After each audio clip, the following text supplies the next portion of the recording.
How to identify the market's next move. That's what everyone wants to know. Happy Friday afternoon, everyone. Hope you had a great week. Hope you made some money this week. Hope you did not get beat up by the trend. Oh my goodness, I heard some horror stories. Hope you were not involved in any of those. Good afternoon, everybody. It's Keith Allen, and I have been wanting to get to this all day long, and I am glad to finally have a moment to do it. I've been pulled in 10 different directions today, but I wanted to give you guys some things to think about as we head into the weekend, as we kick off the fourth quarter here of the year, and obviously price action doing very, very well here on the Bitcoin front. ETH also having a good week. A lot of alts also on the move. So what to make of it, right? Lots of excitement, lots of, dare I say, euphoria starting to creep in, of people getting really excited, thinking that this is automatic breakout move happening. And it certainly looks like it could be developing that way as Bitcoin has come very, very close to the all-time high here today. So we're going to look at the charts. We're going to see if we can get some clues as to how this may develop and what we need to watch to protect ourselves as we move into what many people call October. And of course, the November, December often are when things really get percolating. So we're going to talk about all those things. Before we do me a favor, if you would, smash some buttons for me. Hit that like, hit that share, invite some of your friends, some of your fellow traders and community members into the stream. It is always better when we have more people engaged, and live chat is open. So I am here to engage with each and every one of you. If you have questions, I'll do my best to answer them. If you have insights, please share them. We all learn together. A high tide raises all boats. Incidentally, we have been having a pretty awesome discussion today in the Material Indicators Telegram community. If you haven't joined that, it's free. I encourage you to do so. Today, we talked a bit about how Bitcoin could potentially be used as a world reserve currency, and how that's kind of shaping up. That conversation kind of started with how the current administration is leveraging their power for financial gain with Bitcoin, but we also discussed, why there's other reasons other than their own greed to actually be embracing Bitcoin here in the United States. So, had a discussion about that, having discussions about AI, and of course, trading all the time. So, links to join that community are in the description of the video. They're also on the top of the Material Indicators homepage, and also on the Material Indicators X page. So you can grab those there. Come join us. We'd love to have you. Let's go ahead and get into the mix here, guys. And, one of the things that scares me is when I hear people talking and just like going all in on narratives like October. And let me just explain to you. Yes, the vast majority of Octobers have been green candles for Bitcoin since its inception, but not all of them. I've looked through, and I'll go ahead and run through the charts with you to share that with you. But I think it's like 4 of 14 have been red, and this one could ultimately end up red. I don't know that it will, because we're seeing some good momentum here, but we did get some signals earlier in the week that certainly gave us reason to pause, a cause for pause, if you will, that are worth discussing and sharing. And then I want to tell you about a critical level that we're going to see formed here. We'll see established here very, very soon, and that is going to give us some clarity of how things are likely to develop here in the coming weeks. Days, weeks, and as we move into the end of the year. So let's start here on the candle chart, and let's just talk about this October narrative. Okay, so the October narrative says November's always up, and typically, October's always up, and typically when we've had a green September, October does well, but they haven't all been green. As I said, right, early days, that was the first red October, and the first few, as a matter of fact. Second one, also red. then we get into a green. Bottom line is when you hear something like, here's another red one. So bottom line is when you hear things like this, it's always good to something that you can verify for yourself that easily. Go ahead and verify it for yourself. Don't buy into anybody's narrative. And regardless of what this theme might be, the charts are where the data really, really lives. So if I would just say, don't place large bets on narratives like this. It may give you more confidence, but I wouldn't trade purely on the narrative, right? Like, don't go all in just because it's October or because someone claims it's Uptober, because the one that's not is the one that's going to burn you. So just keep that in mind. Pay attention more to the charts than to the cliche narratives. So that's and I think there's another one here: July, August, September, October. We had one that's a green one. That's a green one. That's a green one. See if I have another one.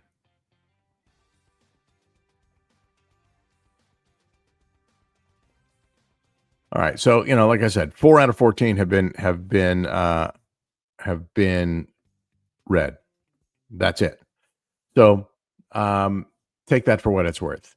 Now, in terms of what we're seeing now, this is a monthly chart, and you can see we have a trend precognition arrow here, which is encouraging to see. However, this did not appear right at the monthly open, and signals tend to be strongest. These are tentative signals until the candle close. So that means this has until the end of the month to play out. Signals are strongest and most likely to print when they appear right at the candle open close. And one that did appear early on was on the 3-month chart. On the quarterly chart, we did get a very strong signal here, which basically indicates this doesn't necessarily mean that there's going to be a dump. What this indicates is that it's not likely that we're going to see a new all-time high, that price this month or this quarter isn't likely to exceed last quarter. Now, again, this is a tentative signal and it could get invalidated. And just to give you an idea, when it first appeared, it was at a 50% strength. It has now fluctuated a bit. It's come down to 42, but it's been holding this level here for a few days. So maybe we hold here. Perhaps we don't. And so I'm going to show you the things that I'm watching and things that you should be watching that are going to help you gain some insight. Now, you could have, if you had bought the dip last week, you would have been very happy, right? I mean, price went down and tested support here at this 109 level, which incidentally was the first weekly open of Q3. And I'm going to explain to you why that's important here. These lines here with the little tags, and these tags are all dates, they represent timescape levels. And a timescape level essentially is marks the quarterly opens, yearly open, quarterly opens, and the first weekly open of each of those periods. And those seem to serve as resistance and support consistently throughout time. And if you look at this, and I'm going to turn trend precognition off to make this a little bit easier to see. And if I haven't mentioned, live chat is open. If you guys have questions or comments or charts you want to see, by all means, chime in. And so imperative, in my opinion, that price holds above the yearly open, right? Which we've been doing very well, I might add, after some support tests, which gave me confidence in it. And then we saw this leg up, right? And then we saw support tests to the first week of the year open. All of this very, very good. Now, I want to show you a dynamic here.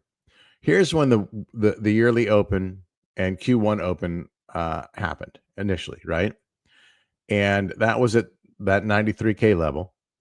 And then on January 6th, we had the first weekly open of the year. That candle gave us a fake out, and then price reverted back down. Support tested, attempted to break out again, failed, and then we saw this breakdown. Okay, now be mindful of this because this is going to come into play here.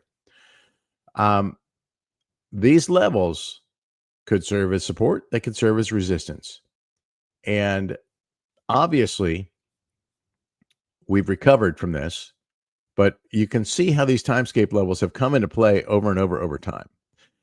And especially when they are either clustered together, that's stronger technical resistance or support. And when they have confluence with other key levels, whether it's a trend line, whether it's a moving average, that is also where there is additional strength, in my opinion. And as you can see, that played out right here very, very well, right? So we have now our fourth quarter timescape just appeared on the 1st, and just an absolute blast off from there.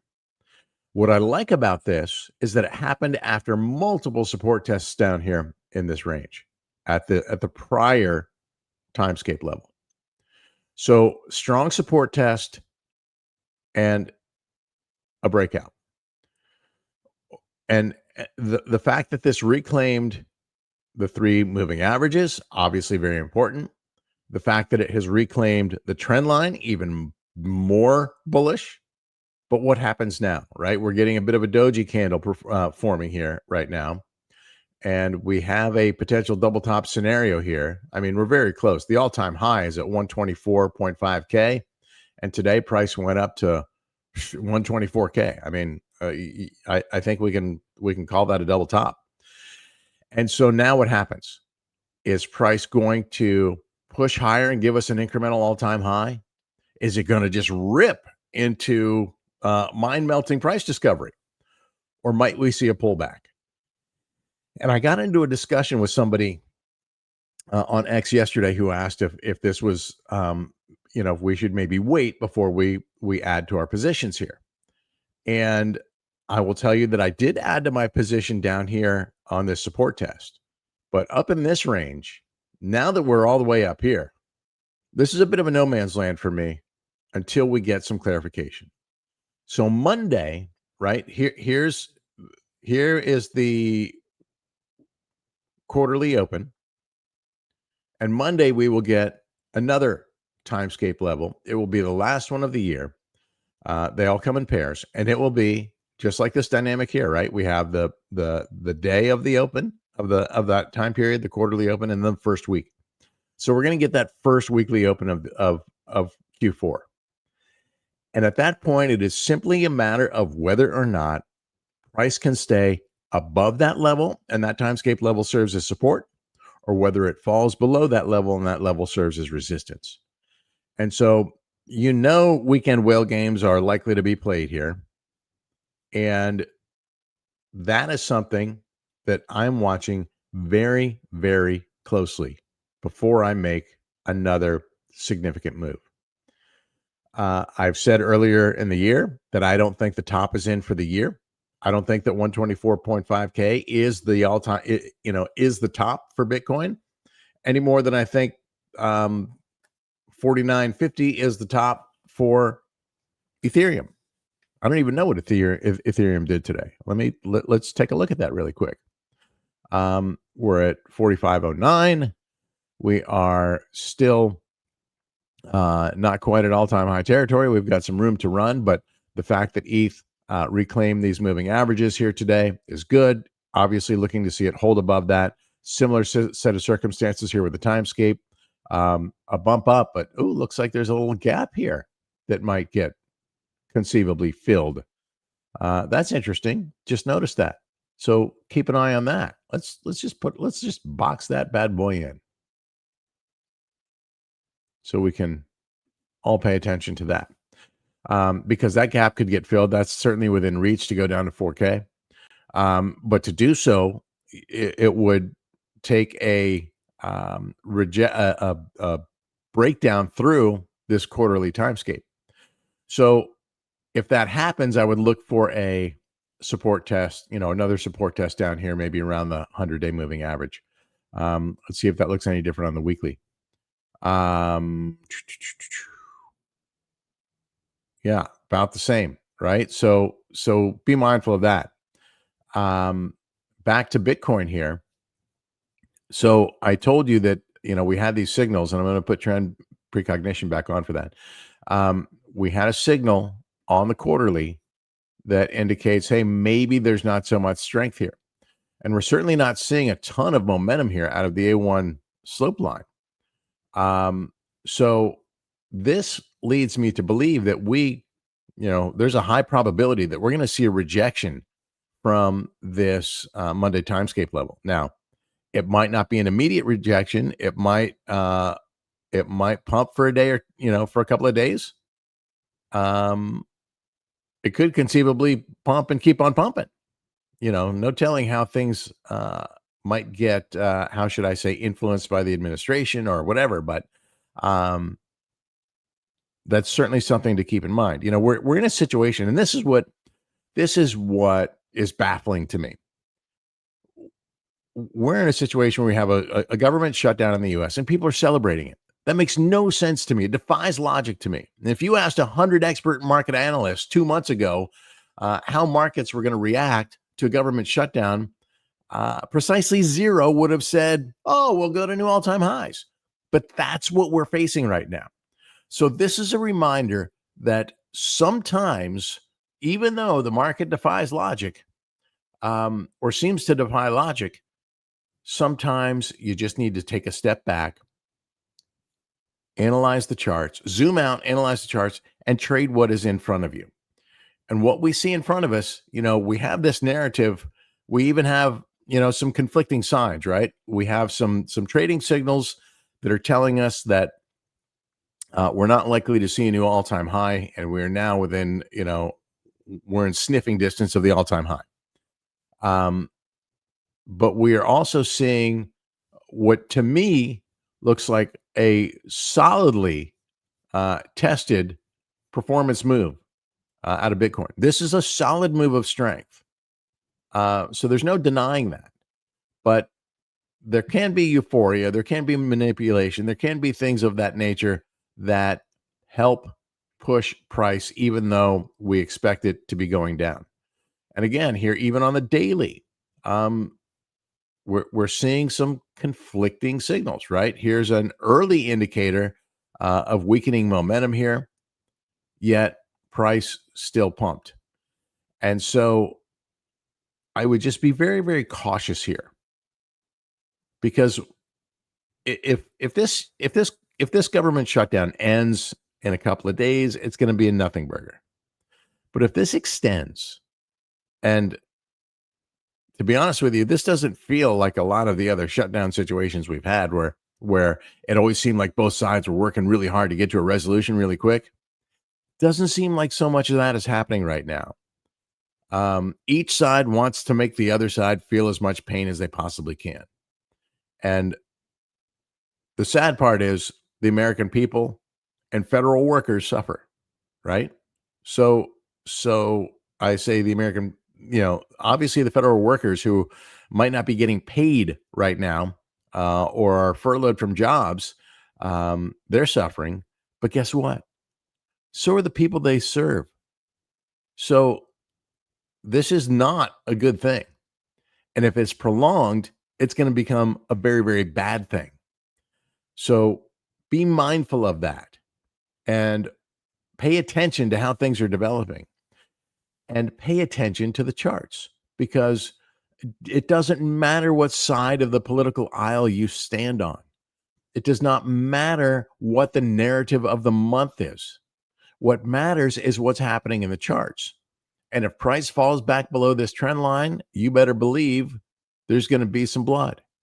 If we get a timescape level that comes in and price gets rejected, you better believe there's going to be some blood in the water. So pay close attention. If you had one thing to focus on, I would say it's the charts. It ain't the news, it's the charts, because the charts are going to show you how the price action is going to develop. And again, this timescape indicator, this is the simplest technical analysis I've ever seen. I love TA. I'm a TA guy. This has simplified things so much. This has saved me so much money because I've been in situations where I would have otherwise taken a trade that would have moved against me. And this has prevented me from doing so because I now have very clear guidelines of what levels I need to see held before I move into a position, or what levels I need to see a support test at before I move into a position. So pay attention to this. That Monday timescape could come in any, let's say we don't break the all-time high over the weekend, and we end up somewhere in this range. Hey, that's positive, but it's not how you start, it's how you finish.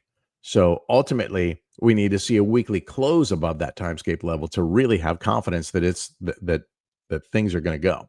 Now, am I suggesting that you just wait and wait and wait and miss out on any upside potential? Obviously, there's an opportunity cost of being more conservative with your trades. The more risk you mitigate, the less upside potential you have. So you have to find a balance there, and everybody has different risk appetite. I would just say this: when you're this close to a breakout move, and you know that you have an indicator that is going to appear like clockwork on the dot on Monday at the Monday close, and will be printed until the end of time from that moment in time, why not wait for that? Now, if you're already in and you got a good entry and you're considering whether you want to do any profit taking or not, again, it depends on what everybody has a different strategy. If you're a long-term hodler, again, my opinion is that we have not topped yet. If you are a trader, this is a zone, this is a range where people have been taking profits. And so that's why we saw things slow down a little bit the other day, but the momentum has picked back up. So let's take a look at how things are shaping up in the order book. And this is the other clue that you will get, right? That timescape level, super, super important. What's happening with order flow, also critically important. So here in fire charts, we can see that quite a bit of Bitcoin ask liquidity stacked at basically right around that all-time high. There's 68 million in place right there right now. Let's zoom in a little tighter and see if we can get some better granularity on this. So what you can see is, let's look at purple whales in particular. Purple whales have started taking some profit in this range. And you go, if you're looking at this and going, they're messing up because they're selling because when prices going up, guess what? That's how the smart money trades. You sell into upward momentum. That way you have no slippage and your dollar cost averaging your wins, just like you buy into downtrends. So this is a smart money move right here. And they have, in the past week, it looks like let's see how much they've bought and sold. They sold as much as 120 million.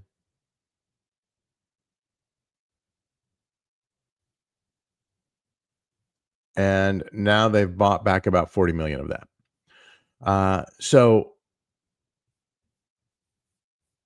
And let's look on the daily. Daily is a net $57.5 million day to the downside in terms of what they've distributed. So I would not be surprised to see more distribution in this range, especially here over the weekend. I would not be surprised to see some whale fuckeries over the weekend.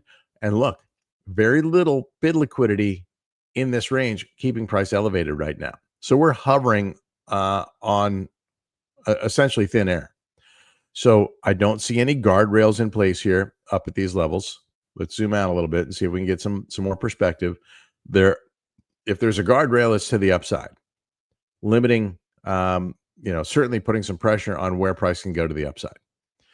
To the downside, there's no heavy concentrations of bid liquidity, and even down at 110, it's only 13 million.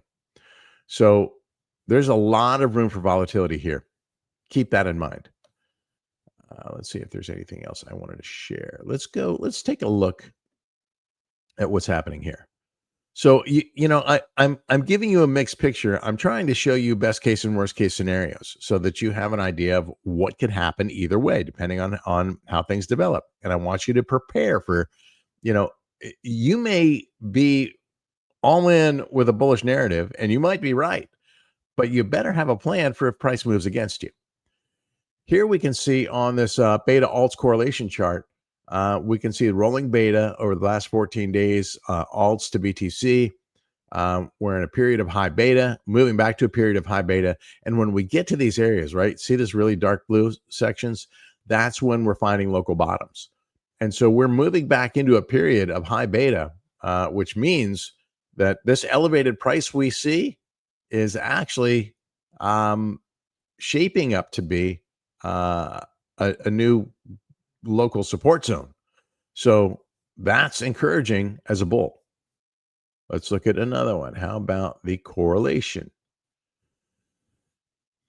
Correlation chart moving back into a period of fear here, which is what you want to see around local bottoms, right? Be fearful, be greedy when people are fearful. And so this could develop a bit more. Look at this. This is when it's really, really heavy duty, right? Super dark blue, and really marking a bottom here before things took off. So this one indicates that we're in that phase of fearfulness, but not yet running deep enough to get into a capitulation situation. That's another one we can look at here real quick. Oops, not what I meant to click on. Let's go to price returns and drawdowns, and we can see how alts are performing relative to Bitcoin right now. And we can see that over the past 14 days, it has not been red hot for alts, right? I mean, it was just a week or two ago that everybody was screaming, oh, here's alt season, alt season, alt season. And it didn't materialize, did it? We can look at that. We've seen quite a bit of volatility among that market. And you can see total 3 ES actually getting back to its local highs. And we can see that Bitcoin dominance also nearing 59%. And stablecoin dominance has taken a hit here lately. So what you want to see for an alt season, a potential alt season to develop, and I did a video on this last week, that I really don't think we're going to see alt season in the sense that the historical sense like we saw in 2017 or 2021. But we will see more big alt rallies. And so seeing an increase in total 3 ES is good, but this is kind of a high tide raises all boats situation, right? Bitcoin is moving up, Bitcoin dominance is moving up, and total 3 ES is moving up as well. So, even ETH is trending up, down in the past 24 hours, but overall trending up since September 25th, where we saw USDT or stablecoin dominance rather start to take a hit. So to get into a stronger alt rally, you want to see a decline in Bitcoin dominance. You want to see an increase in total 3 ES. You want to see a decrease in stablecoin dominance. All right. So this is giving you some things to think about as we head into the weekend. I'm going to leave you with a parting shot of fire charts and the order book so you can have a sense of what this looks like. And let's take a look at ETH really quick too and see if there's anything noteworthy in that chart.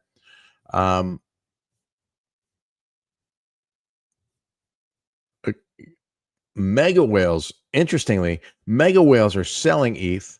And again, same principle. They're selling into the uptrend, which is a smart money move. And purple whales are buying, and retail is buying. Interesting. Interesting dynamic happening here in the ETH chart. Again, I don't think the top is in for ETH, but you can see there's strong resistance here around the 4,600 level and not a ton below. Let's look at one more. Solana, and I'm looking at this because I just got a update that Solana was my top performer of the week. Oh, looks like we need to refresh the Solana server. So I'll send that into support, and we'll get that one looking good here in a minute. But you can see lots of sentiment for Solana on the upside. A lot of buy pressure here on the order flow, which is good to see. So I'll continue to stake my Solana and hope that we go to new highs. And that is going to wrap it. Again, parting shot on the Bitcoin chart. And I'll be watching to see if we see more buying and whales are starting to buy again down here. You see the purple whales starting to tick up a little bit. Are they going to eat through this and put us to a new all-time high? 130K would be a target, and I'll show you why real quick. I keep saying I'm going to leave you with a parting shot, and I find something else to look at. So in terms of where we sit now in this range, this is indeed was my initial target was at 122.5, which is exactly where we sit, right? And that was based on this measured move on this cup and handle that took us right to this level. And so we're right in the zone of what was my original target here.